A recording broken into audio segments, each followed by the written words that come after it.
Baiklah, Assalamualaikum warahmatullahi wabarakatuh. Kami dari kelompok 5 beranggotakan Azara Ramadini, saya sendiri Irma Sufyaningsih, Muhammad Ghazali Al-Hakim, dan juga Sri Amanda. Di sini kami akan mempresentasikan makalah kami mengenai EEG, EKG, dan juga EMG. Next.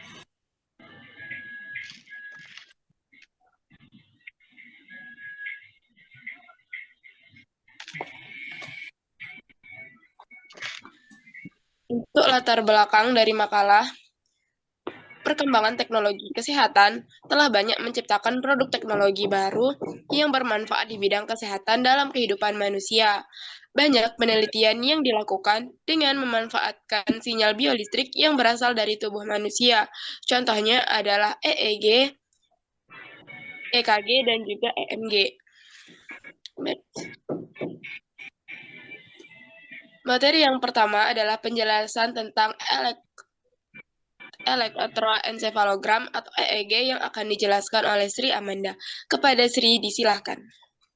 Baiklah, saya akan menjelaskan yaitu tentang EEG atau elektroencephalogram. EEG adalah sinyal bioelektrik yang dihasilkan karena adanya aktivitas listrik di otak. Alat yang digunakan untuk menampilkan sinyal EEG disebut elektroencephalograph. Otak kita memiliki 5 jenis gelombang otak atau sering disebut dengan brainwave. 5 di antara itu adalah gelombang gamma, beta, alfa, theta, dan delta yang memiliki pita frekuensi masing-masing. Setiap gelombang otak memiliki amplitude dalam mikrovolt yang menentukan kekuatan gelombang otak yang nantinya berfungsi menentukan pikiran aktif kita. Fungsi EEG banyak dipakai dalam menegakkan diagnosis epilepsi karena tidak memerlukan pembedahan pada otak dan dapat memberikan informasi lokasi atau fokus kejang khususnya pada kasus-kasus kejang vokal. Selanjutnya yaitu sebagai penunjang diagnosis, EEG berguna dalam mendiagnosis kejang dan berbagai sindrom epilepsi anak yang memiliki implikasi terapi yang signifikan. EEG berperan dalam penghentian terapi dan monitoring obat. Akan tetapi, EEG juga memiliki keterbatasan tersendiri, yaitu dapat memberikan gambaran normal pada anak epilepsi dan gambaran abnormal pada yang normal. Cara penggunaan EEG. EEG direkam secara serempak dari sebuah susunan yang terdiri atas banyak elektroda. Elektroda dihubungkan untuk memisahkan amplifier dan sistem penulisan. Mesin EEG komersial dapat memiliki sampai 32 kanal, walaupun 8 atau 16 kanal lebih umum. Satu pasang dari elektroda biasanya membentuk satu kanal, di mana alat perekam EEG sangat bergantung pada hal ini. Dan EEG dapat membentuk 8-40 kanal yang terekam secara paralel. Ini disebut alat perekam EEG multi-channel.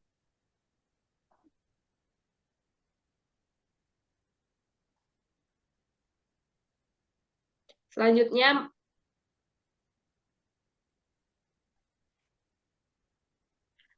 saya Zara Ramadini akan memberikan materi yang kedua tentang EKG.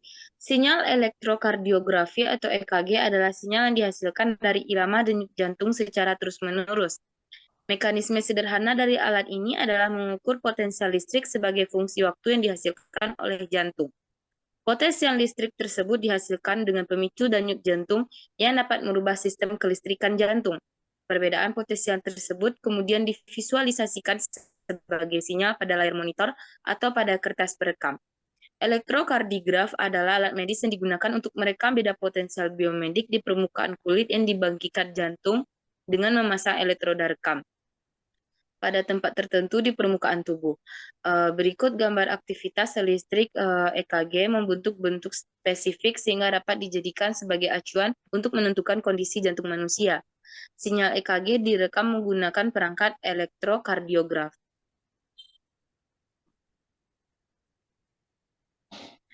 Untuk fungsi EKG, rekaman EKG dari penderita penyakit jantung akan menampilkan gangguan-gangguan gelombang yang ada pada EKG. Pada kasus penyempitan pembuluh darah arteri jantung yang sering terjadi, suplai darah yang membawa oksigen untuk jantung-jantung berkurang sehingga otot jantung mengalami cedera, atau disebut dengan miokard iskemia. Hal ini berakibatkan pada keterlambatan atau kelistrikan abnormal selama fase repolasi sel-sel jantung dan ditunjukkan dengan perubahan level segmen ST pada rekaman EKG. Bila kondisi ini tidak mengalami perbaikan, sementara aktivitas fisik atau stres penderita meningkat, maka kebutuhan oksigen jantung tidak dapat dipenuhi sehingga sel-sel otot jantung bisa mati dan mengakibatkan serangan jantung yang disebut myocard infarct. Sampel sinyal EKG menggunakan jenis normal dan gangguan segmen ST yang diperoleh dari MIT-B database atau PCONet. PCONet adalah situs website yang menyediakan sinyal-sinyal EKG dan sinyal-sinyal biomedis lainnya untuk tujuan pendidikan dan riset. Lama rekaman untuk kedua jenis sinyal tersebut adalah 10 detik dengan frekuensi samping 128 Hz atau normal dan 360 Hz atau gangguan segmen ST. Untuk cara penggunaan EKG-nya, proses akuisisi citra pola sinyal EKG itu diawali dengan pengambilan sampel sinyal EKG yang diperoleh dari hasil pengukuran. Misalnya, sampel pola sinyal EKG itu ditetapkan berukuran persegi panjang dengan ukuran 100 x 120 piksel. Setelah dilakukan proses pengambilan data, selanjutnya sampel pola sinyal EKG itu di-scan sehingga menghasilkan file citra dalam format TIFF. Dalam percobaan ini, image scanner-nya itu mengambil citra dengan jenis true color dengan kualitas foto 24 bit dengan resolusi 300 dpi. Pada penerapan klasifikasi dan pengenalan pola sinyal EKG berdasarkan entropi ini, menentukan pola citra yang akan diidentifikasikan dan diklasifikasikan. Citra pola sinyal EKG ini diubah terlebih dahulu menjadi citra biner dari sebelumnya yang merupakan citra true color. Perubahan ini mempunyai tujuan untuk mempermudah dalam pengolahan pola citra dalam bentuk biner dari 0 sampai 1. Pada konservasi ini dilakukan dengan menggunakan perangkat lunak MATLAB. Sebagai langkah awal dilakukan konversi citra true color ke binari dari citra asli dengan resolusi 629 x 51. Sinyal elektrokardiogram ini merupakan sinyal yang mempunyai bentuk spesifik, sehingga dapat dijadikan sebagai acuan atau parameter untuk menentukan kondisi jantung manusia dengan mempelajari polanya. Pola ini bisa diambil dari gelombang P, Q, R, S, T, heart rate, PR interval, QRS durasi, atau RR intervalnya. EKG 2000 ini merupakan seperangkat EKG yang dapat melakukan pengukuran dari perekaman gelombang EKG. EKG ini dilengkapi dengan data-data pasien atau subjek yang hendak diukur. Pengukuran berguna untuk diagnosis subjek atau pasien dan autoanalisis hasil dari pengukuran yang telah dilakukan. Untuk materi selanjutnya akan dilanjutkan oleh Ghazali. Baik, selanjutnya itu EMG, elektromyografi atau EMG adalah teknik eksperimental yang berkaitan dengan pengembangan, pengukuran, dan pencatatan serta untuk menganalisa sinyal. Myoelektrik adalah sinyal yang dibentuk oleh variasi fisiologis serta rangsangan dari otot yang dibentuk oleh bagian membran syarat otot. Elektromyografi adalah suatu alat yang digunakan untuk merekam aktivitas elektrik dari otot untuk menentukan apakah otot sedang melakukan kontraksi atau tidak. EMG berfungsi mencatat bioelektrik untuk mengetahui sinyal yang disebabkan oleh aktivitas gerak otot tersebut. Next. Fungsi EMG. Elektromyografi mendeteksi potensial listrik yang dihasilkan oleh sel-sel otot ketika sel-sel elektrik atau neurologis diaktifkan. Sinyal dapat dianalisis untuk mendeteksi kelainan medis, tingkat aktivasi, perintah rekrutmen, atau untuk menganalisa biomekanik gerakan manusia atau hewan. Elektromyografi sudah banyak digunakan di dunia kedokteran.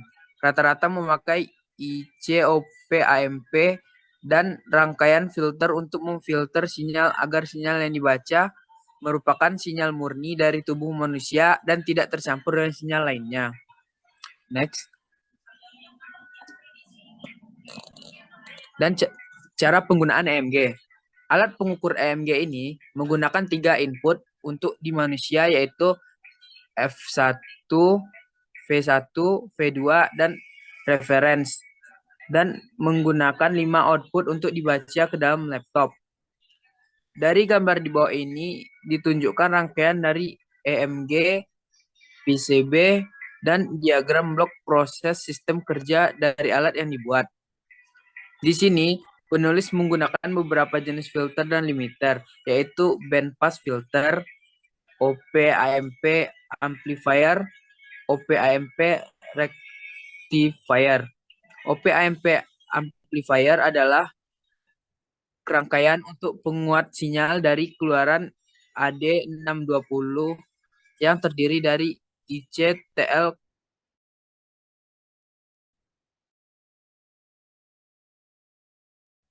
(084) BR.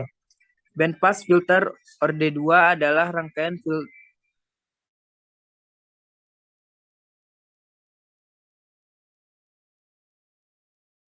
yang kapasitor dan IC-TL 084. Filter tersebut diatur pada jangkauan frekuensi 5-500 Hz. Karena bersandar pada riset-riset sebelumnya, sinyal EMG paling banyak muncul pada jangkauan frekuensi tersebut.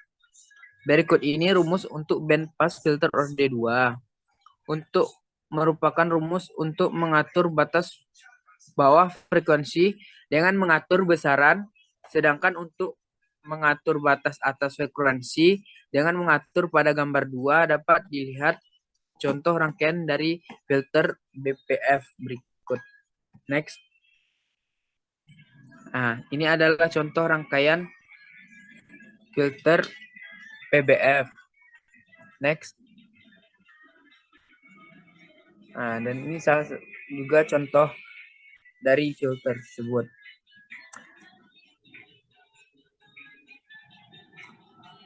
Baik. Hanya itu yang dapat kelompok kami sampaikan. Apabila ada salah kata, mohon maaf. Assalamualaikum warahmatullahi wabarakatuh.